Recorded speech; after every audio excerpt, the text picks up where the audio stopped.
27th marks the annual Children's Day in Nigeria. It's an international holiday that was first established in the country in 1964. Well, today President Muhammadu Buhari got involved in the celebrations, hosting a group of children at the presidential villa in Abuja. A presidential spokesman says the reception is a demonstration of the president's interest in the Nigerian child.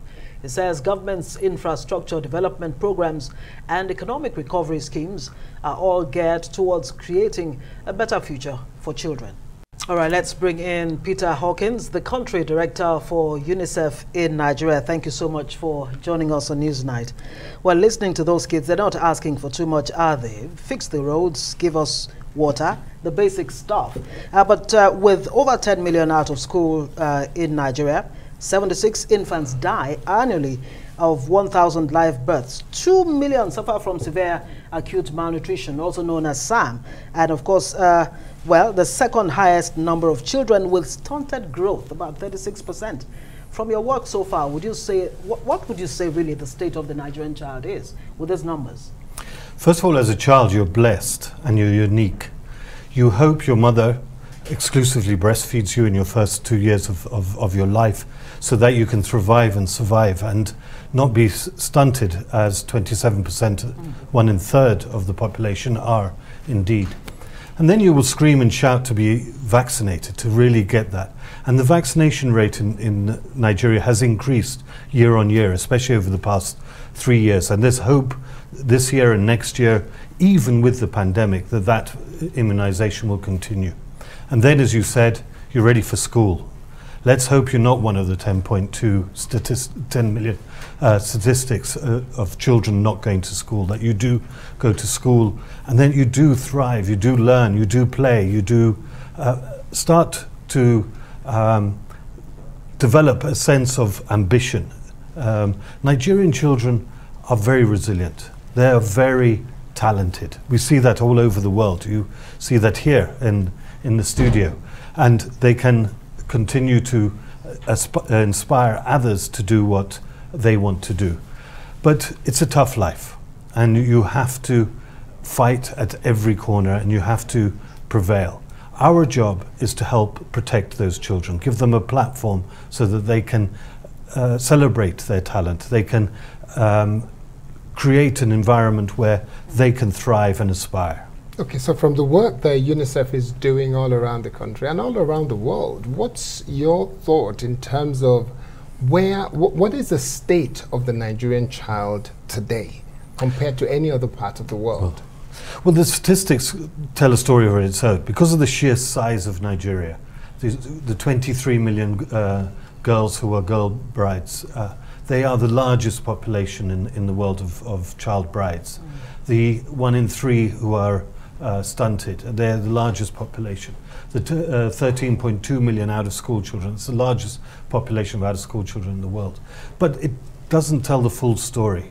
There are improvements year on year, but there are also real challenges. Education at the moment is a real challenge.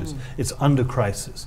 Not only is the quality not ready yet, but the security around children. We've seen that, and we were talking about that a few weeks ago, only in this studio.